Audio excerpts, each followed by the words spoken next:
Peacemaker Season 2, Episode 2 gave me a big clue that the QUC could secretly be setting up the arrival of the biggest villain in the DC universe, Darkseid. Welcome back to ScreenCrush, I'm Ryan Airy, and this is all of the Easter eggs, references, and little things you might have missed in Season 2, Episode 2 of Peacemaker. So we start with a flashback of John Economos showing Rick Flagg Senior around the Argus office about 8 months ago. So some of you might be wondering what the deal is with the timeline here, since the last episode started 6 months later, so let me explain. The earliest event we know about in this universe are the events of the movie The Suicide Squad, which we see in flashbacks later on. Then Superman reveals himself to the world roughly 3 years before the movie Superman. Next, we have Peacemaker Season 1, followed by Creature Commandos, and then the events of Superman. After Superman, 8 months before this season, Rick Flagg Senior becomes head of Argus. 2 months after that, Chris goes into the QUC and sees the perfect universe. And this is why in Episode 1, the text said that they had read this energy signature before. It was a glitch because it just happened again. And according to James Gunn, this season takes place roughly 2 years after the events of Season 1. Gunn told Entertainment Weekly that he wanted the universe to have a flexible time frame, saying, "I see how difficult after all my time at Marvel it is to make things truly fit together. So it's an unspecified amount of time, like a couple of years between seasons." So remember, in the show Creature Commandos and in Superman, Flagg was a general, and in Superman, Argus was run by Flo Crawley, who stopped Amanda Waller from killing Task Force X in the Suicide Squad. What the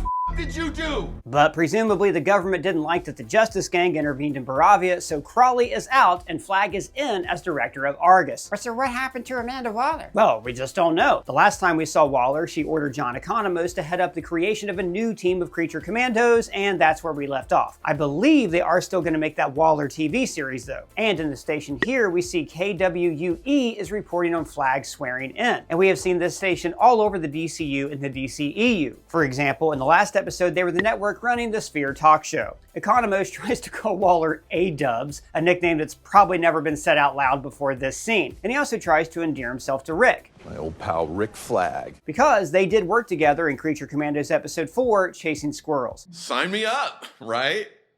But I do want to say that in Creature Commandos, Flagg must have been walking around on stilts because of the height difference between him and Economos in this show. And once Flagg is in control, the first thing he does is to look up the classified file on his son, just like we predicted last week. This means that when Flagg took over as director of Argus, he must have finally been able to read the classified file. Now, we knew that Flagg didn't have the whole story because of how Amanda Waller controlled the narrative in Creature Commandos. Sorry. I didn't mean to intimate anything about your son, Flagg. And as he reads the file, we see flashbacks to the Suicide Squad. Now, I pointed this out in our original breakdown video 4 years ago, but Flagg Jr. is wearing a shirt that has a rabbit with a red cape holding a sign that reads, "Obstacles are opportunities." And this is a reference to how Marvel fired James Gunn, but then Warner Brothers, home of Bugs Bunny, immediately hired him to create the Suicide Squad. And the red cape is a nod to the movie that Gunn produced, Super. Now, in the file, we can read details from the movie, like Jotunheim facility, and some graphic details like Thrust the Shard and Flagg's last words. Peacemaker, what a joke. Which must mean that Peacemaker gave a very thorough debriefing to Amanda Waller to know all of these very specific details. Now, Rick Flagg actor Frank Grillo said in the Peacemaker Episode 1 post-episode podcast that it was a lot of fun playing a character who only has one objective and doesn't really care about anything else. He is not interested in Argus, he only wants to bring his son's killer to justice. Oh, sorry. Hello?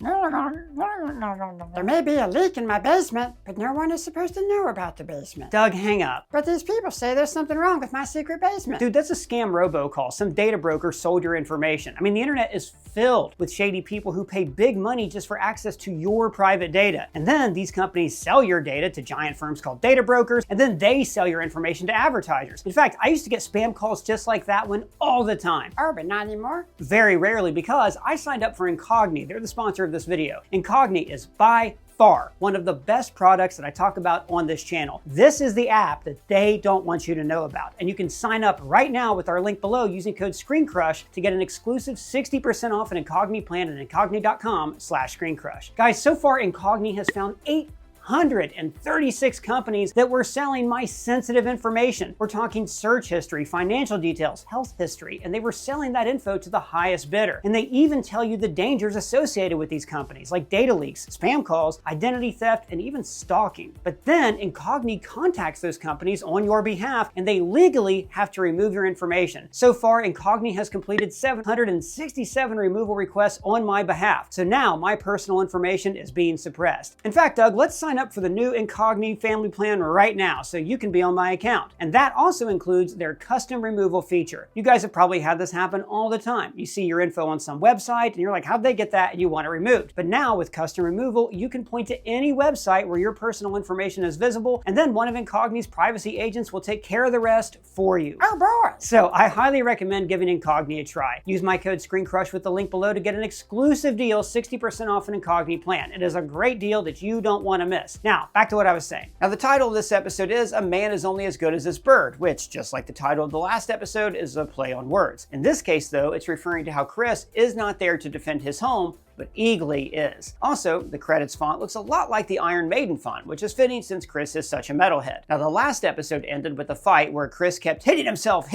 Why do you keep hitting yourself? And it ended with him accidentally killing himself, which had to be deeply triggering for him. After all, he accidentally killed his brother during a fight when they were kids. And when he killed Rick Flagg, it was triggering for the same reason. What a joke.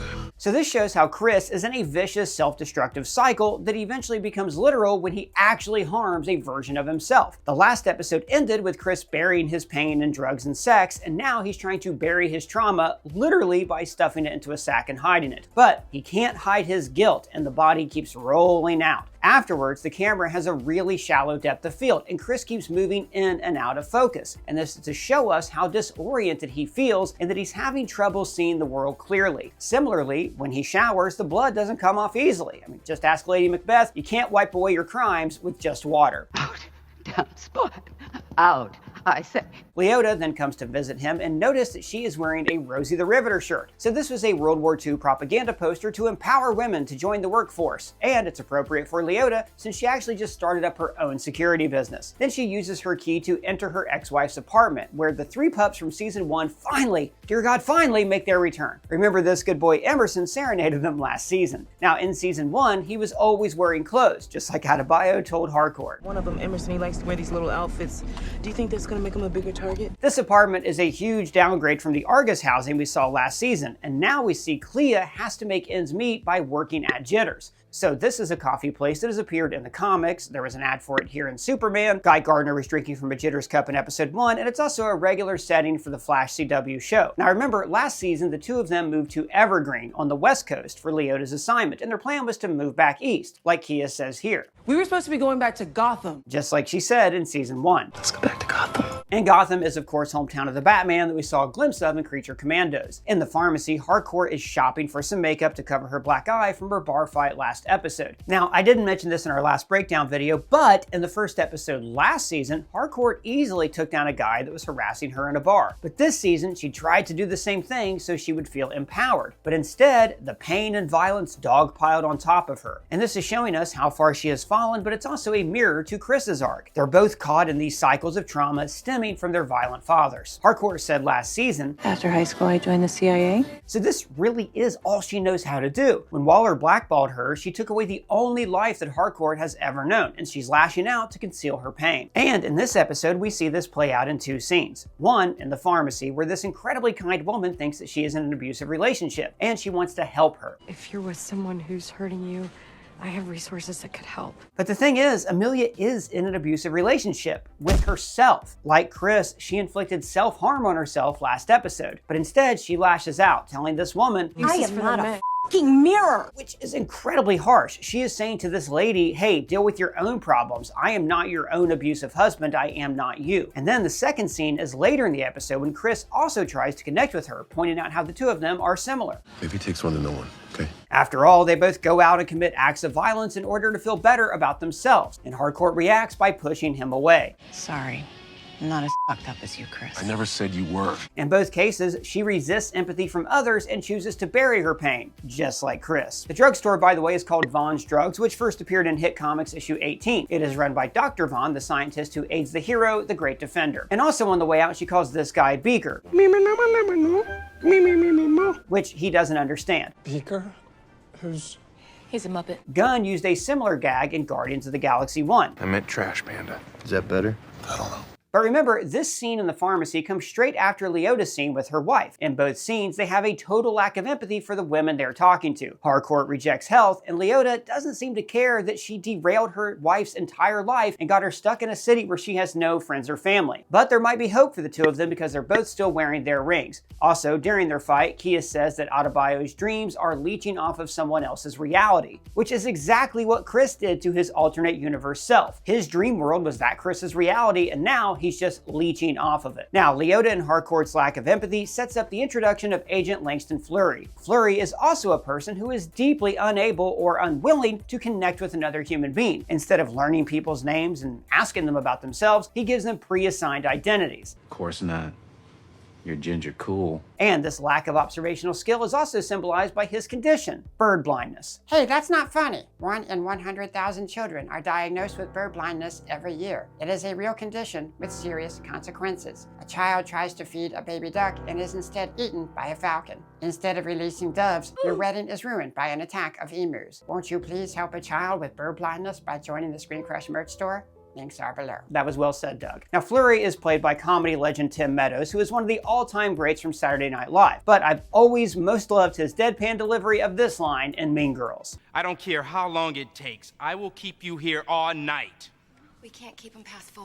I will keep you here until 4. And in this show, he proves that he's a total piece of shit when he eats a man's nugget without asking. Yeah, that's just a capital crime, eating a nugget without invitation. Damn right. Now notice a couple of details here. One, outside of Chris's house, we see the flag is now upside down, unlike when his dad lived there. And Chris has an eagle statue also dangling on his front porch, which is new. Now when Adebayo sees Eagly, he tries to bite her, just like when they first met in season 1. Hey, bud. Oh, shit, man. I thought you said it was friendly. And when Chris talks about the QUC, he says, Unfolding chamber. It's a dimensional portal that leads to 99 other universes. but that is different from the current DC multiverse canon in the comics. In the comics, there are actually only 52 different multiverses or Earths. Now, there are additional realms like the Monitor Sphere, the Source Wall, and Hell, but as for a solid number, 52 has always been the one ever since the Infinite Universe was consolidated in the Crisis on Infinite Earths comics. Yeah, or maybe Superboy just punched a wall a few times. Deep cut, high five. And as they're watching Chris, Leota lets them know that they're watching him. Remember, we first met Peacemaker in prison in the Suicide Squad. And when Adrian arrives at the house, Fleury tries to lay down a really weak, sick burn. That motherfucker looked like he caught all the Pokemon. Which just makes him look like a dumbass because he doesn't understand how to pronounce the name of the largest IP in the entire world. And Adrian may look like a nerd, but the guy is in great shape. He's pissed off that Chris had an orgy without him because remember, they did have a threesome last episode. But according to Adrian, that was more about friendship than sex. I'm into sex because, like a lot of people, it's an opportunity to bond with my best friend. Back at Argus, Bordeaux picks up the energy signature of the QUC. And like we said last week, Bordeaux is a character from the comics, debuting in Batman, but later becoming a member of the Task Force X team, Checkmate. She's played by Sol Rodriguez, and in the episode 1 post-episode podcast, Gunn revealed that she originally auditioned to play the engineer in Superman, but he felt that she fit Sasha better. And then we get a cleanup montage set to Evil Thoughts by Foxy Shazam. Also in the podcast, Gunn called Foxy Shazam the new in-house band for Peacemaker, as this is their 4th song to appear in the show. Now the song's lyrics are all about evil impulses encroaching on your mind, so it's appropriate that Adrian is here for this because this guy is a bona fide psychopath. Not only is he a murderer, but he's so cheerful as he cleans up the dead body just because it's time he gets to spend with his friend. The scene also reminded me of this scene in The Sopranos when Tony and Chris chop up the body of someone they work with, no spoilers. Now to get rid of the body, they use the incinerator that belongs to the alien from last episode, and the whole process is so overwhelming that Chris does what we all do. He retreats into the phone owned by a doppelganger from another universe. Now this alternate universe Chris has a snakeskin phone case matching his gaudy shirts. Now I get the feeling that we're also going to find out that the other Chris was an awful, awful person. For instance, we see that his vanity plate is to dope, which is probably too dope because he is just that cool. The wallpaper on the phone is a stock image from Getty, and then he uses his Face ID to access the main screen, which is filled with all the wonderful apps that are included on your new iPhone. But we actually see that he has a Lord Tech phone. That's the company that's owned by Sean Gunn's character and Justice League sponsor, Maxwell Lord. And then he gets to see the life he wants. He and Harcourt being romantic together. He even accepts here the Evergreen Guardian Award. In this world, he is rich, respected, and loved. And as he prepares to go to the party, we interact with Argus agents preparing for their mission. And it's this deeply ironic scene where everybody is prepping their lethal weaponry in normal domestic situations. The kids are running around, you're hanging out with your girl, and this is, by the way, is a great touch because it humanizes these soldiers. So now, in the upcoming battle, we'll at least care what happens to them because they're not nameless drones in SWAT team uniforms. Now, the song during this gearing up montage is Repercussion by The Cruel Intentions, whose song Jawbreaker played back in Season 1, Episode 4 of this series. Before the raid, Flurry calls Chris this hick, similar to Kia calling him a lunkhead earlier in the episode. This season is all about Chris trying to escape that branding and become the hero that he's always wanted to be. To other people, it doesn't matter that he literally saved the world last season because everybody still thinks of him as a joke or a tool. Flurry gives them deeply offensive nicknames based on their gender and ethnicity, and he calls this guy Encino Man based on the Brendan Fraser movie where he played a caveman, and he calls this one Pony Boy, the main character from The Outsiders, which he later amends to Barely Legal, and then finally Cupid Doll. Now these are incredibly frightening dolls that aunts use to terrify their nephews when they sleep over at their houses. And then the 11th Street kids finally get back together. Now on the surface, this is for John's coming home party, but we know in reality, he never left. He's been undercover spying on Chris. Harcourt says, Adrian lives with his mother, might be rotting Norma Bates style, for all I know. And of course, she's talking about Norman Bates from the movie Psycho. He lived at home with his mother, who loved him very much and cared for him because he is a special boy. Well, a boy's best friend is his mother. Look, if you know, you know, and if you don't, I'm not going to spoil one of the greatest movies ever made for you. You got to go watch Psycho. Now, back at the Smith house, agents are just about to enter the QUC when Eagly savages them. Eagly must be a super eagle, right? Because he bashes this guy into a wall with super strength. And then Eagly, like Kenny Powers, takes out a guy's eye. I was aiming for his eye. And this scene of Eagly ripping people apart is intercut with the 11th Street kids coming together. The song playing is Dirty Money by Ida Marie, which is about a rock star getting paid with blow. Now, off to the side, John talks with Leota, and she breaks down their friend dynamic. No one in the group ever hangs out with each other unless Chris is also there. Me and Chris, obviously. Yeah. Chris and Adrian, Chris and Harcourt. Now, last season, this group became so important to Chris that he killed off an entire alien species just to keep his friends safe. So this is showing us that he is the glue that holds these people together. If he were to say, go to another dimension, the group would fall apart, or they would have to come together to save him. Now, during the party, Adrian is doing his famous butt dance that we saw him do in the Fennel Fields in Season 1, Episode 1. It's my famous butt dance, my butt dance. And even though they still like to hang, there is this underlying tension in the air. John feels guilty about his secret that he's spying on Chris. And by the way, let us know what you think about this. How is Chris going to react when his best friend, Leota, is keeping secrets from him? Again, just like last season when her mom had her plan a fake diary in Chris's house to frame him. I think this revelation is only going to drive him further into the ultimate universe in the QUC. Now, when Chris and Harcourt have their aforementioned conversation, she compares him to a damaged bird. And actually, the devil in his chest is flying downwards like it's been shot and it's falling from the air. But in the perfect universe, the devil in the costume is flying upwards like it's ascending. So no wonder this conversation makes him think about the other dimension and the life he could have had with Amelia. Or, as the pet name on the phone calls her, Melia. He hugs Eagly when he gets home, which is, by the way, the third successful Eagly hug in Peacemaker, as it was a shocking moment for the two of them back in Episode 1. Dad, grab my phone, I don't want to move. And then Chris scrolls through his variants contacts, and by the way, shouts out to our own Ethan Ing and Lee Mazzio for researching these names. None of them really match anything. Well, I mean, there's a few that could be like loose references. For instance, Edward Mann could be a reference to King Edward the Peacemaker. Eric Garrett shares the same last name as Daniel Garrett, the first Blue Beetle. Grace Lozano shares the last name with artist Alexander Lozano, who's done work for DC before. And Harry Lewis, I mean, it's a common name, but Harry Lewis was also a writer for More Fun Comics, which is a DC label from 1936. Harold Lewis is also the name of an old villain named Tidal Wave, and Arthur Pacheco shares a last name with comic book artist Carlos Pacheco, who has done work for DC before. Adam Baker worked in the camera and electrical department, tech in Zack Snyder's Justice League and Wonder Woman. Other than that, we couldn't find anything. Now, in the other universe, he again moves in and out of focus, while in the next room, his dad talks about how his son is missing. Yeah, Keith, you find anything? No one knows where he is. So this creates a visual metaphor for what Chris is going through right now. He does not know who he is or where he belongs. So while his dad is wondering where he could be, Chris is visually slipping in and out of focus. And then we end with a broken heart emoji from Harcourt showing that in this universe they are no longer together. But was this breakup the other Chris's idea or hers? Maybe in this universe she'll actually want to be with him again. And the post-credit scene is a deleted scene from earlier elaborating on Fleury's hookup. What did they look like? One was blonde, one was bald. James Gunn has said that his philosophy on post-credit scenes is to treat them as a joke and not to tease anything, because with so many post-credit scenes from Guardians of the Galaxy Volume 2, he ended up locking himself into introducing Adam Warlock in Guardians 3, and then he struggled to fit him into the movie. Now the song at the end of the episode is "We Don't Need a Cure" by Hardcore Superstar, and ironically, the lyrics go against everything Chris is doing in this alternate universe. They are, "No shame in who you are, you know you're not alone." The song is about embracing yourself as an outcast rather than compromising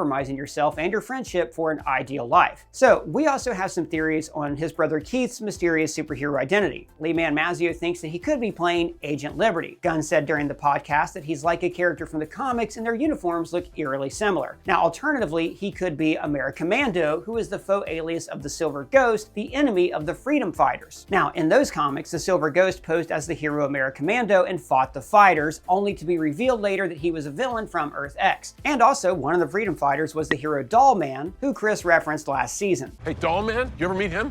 Dollman. He turned small. And finally, I want to talk about a theory from our very own writer-editor Pavel T about the QUC. He pointed out that this technology is very much like a mother box. My mom's in a box, get her out now! No, look, so last episode I talked about how the growing discontent toward metahumans might actually be laying the groundwork for a crossover event from the comics called Legends. This is when Darkseid, the ruler of a planet called Apocalypse, sent one of his minions to Earth to turn public opinion against superheroes. After this, a new version of the Justice League formed, and then it helped kind of relaunch DC Comics in the late 80s and early 90s. Now, Apocalypse's counterplanet is called New Genesis, and the people there are beautiful, pristine-looking gods, and they have a technology called a mother box, just like we saw in the Justice League movie. Now, the mother box can basically do anything you need it to do, including creating portals called boom tubes. So, what if the QUC was actually created with an ancient mother box technology, and the QUC is actually more like an elaborate boom tube that goes between realities? Gunn did say that this first chapter of the DCU is called Gods and Monsters, so we think this is all building toward a war between the Justice League and the New Gods versus Apocalypse and Darkseid. I don't know, so what do you guys think? Is this show going to be building up toward a Justice League versus Darkseid movie? Should Darkseid even be the first big bad of the DCU, since we kind of already saw him in the Justice League movie, or at least in the Justice League Snyder Cut movie? Let us know your thoughts down in the comments below, and big shout out to Lee and Pavel for their help on this video, especially Lee. His knowledge of the DC Comics is invaluable in putting these together. And you can also find me on what I'm on Twitter, Blue Sky Threads, all that different stuff, and don't forget to subscribe and smash that bell for alerts. For ScreenCrush, I'm Ryan Airy.